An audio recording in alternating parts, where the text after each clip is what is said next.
Halo semuanya, perkenalkan nama aku Novia Handayani dengan nomor PP 23101157510074. Halo semuanya, perkenalkan nama aku Diva Sauci dengan nomor BP 23101157510057. Halo semuanya, perkenalkan nama aku Adila Penaulia dengan nomor BP 23101157510065.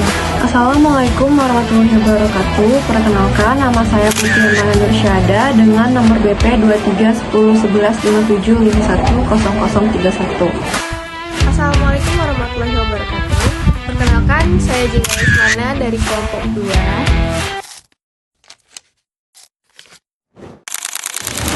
Aliando mengaku sedang berjuang untuk sembuh dari gangguan. Dr. Aliando Syarif baru-baru ini memberikan pengakuan sebuah teka-teki yang kian menuai misteri. Baru-baru ini aktor Aliando Syarif mengaku dirinya mengalami OCD.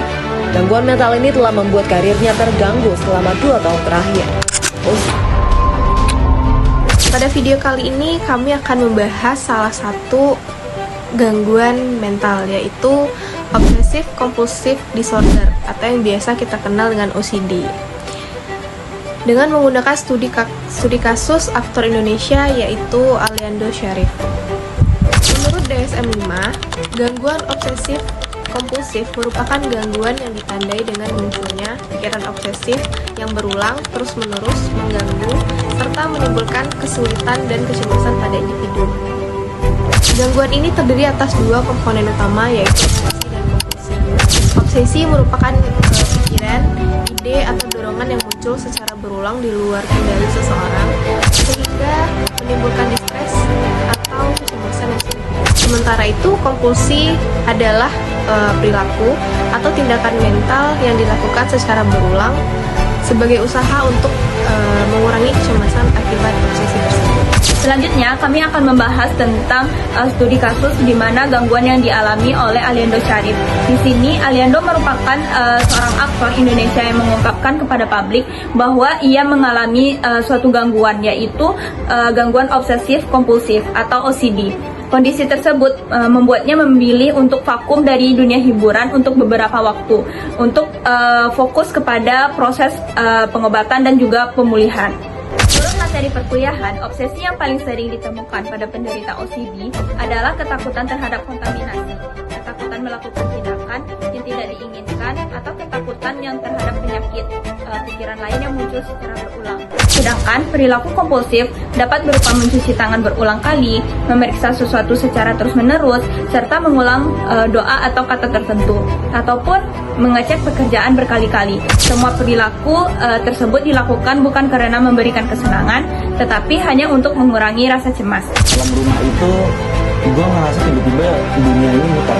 Gue gak tau itu kenapa, dan gue gak ada di bawah tertinggi. Dan gak ada orang yang gampang pusing gitu, gak pernah. Dan tiba-tiba, gue ngeliat aja dunia tuh muter tiba-tiba. Beneran, kayak masih semuanya tuh muter.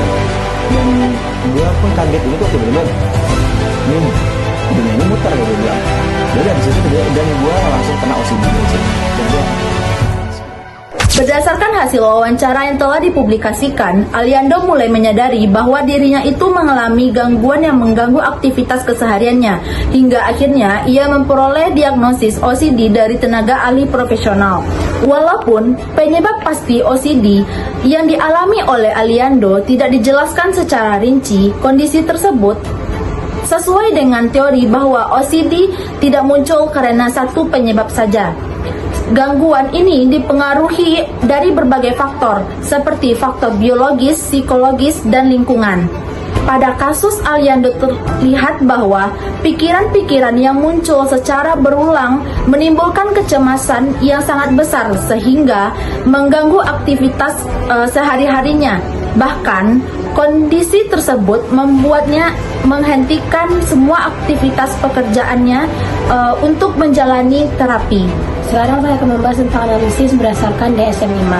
Nah, apabila dianalisis berdasarkan kriteria DSM-5 yang terdapat dalam materi perkuliahan, terdapat beberapa kesesuaian antara kondisi Aliando Syarif dengan gangguan obsesif kompulsif. Yang pertama, gejala yang dialami oleh Aliando Syarif menjadi sumber penderitaan atau distres serta mengganggu aktivitas dia sehari-hari. Hal ini itu terlihat dari keputusan Aliando untuk vakum dari dunia hiburan karena merasa tidak mampu menjalankan aktivitas secara normal. Nah, yang kedua, pikiran yang muncul merupakan pikiran yang berasal dari dirinya sendiri, tetapi ia sulit untuk melawannya. Nah, Aliando Syarif juga menjelaskan bahwa ia menyadari pikiran tersebut tidak rasional, namun tetap sulit menghentikannya. Kondisi ini sesuai dengan karakteristik obsesi pada OCD.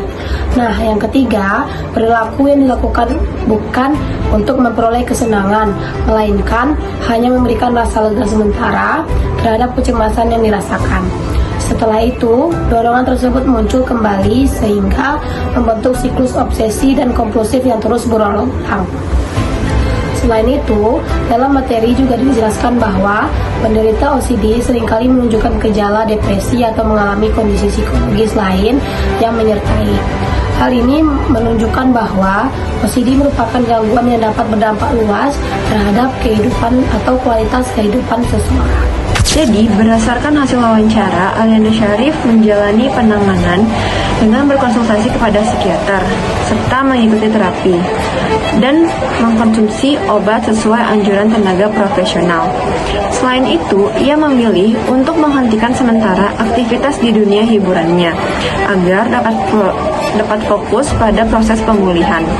Dukungan dari keluarga dan orang-orang terdekat juga menjadi bagian penting dalam proses tersebut. Aliando menjelaskan bahwa proses pemulihan tidak berlangsung secara instan, melainkan ia membutuhkan waktu yang cukup lama untuk kembali mampu menjalani aktivitas seperti sebelumnya.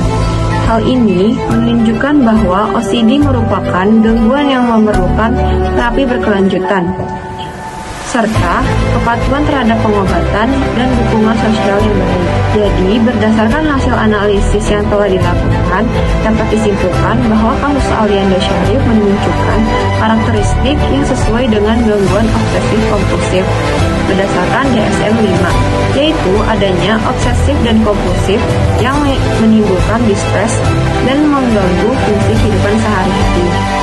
Kasus ini memberikan gambaran bahwa OCD bukan sekedar kebiasaan hidup yang rapi atau perfeksionis, melainkan gangguan mental yang membutuhkan diagnosis, penanganan, dan dukungan yang tepat agar penyintas dapat kembali menjalani kehidupan secara produktif. Baik, terima kasih. Wassalamualaikum warahmatullahi wabarakatuh.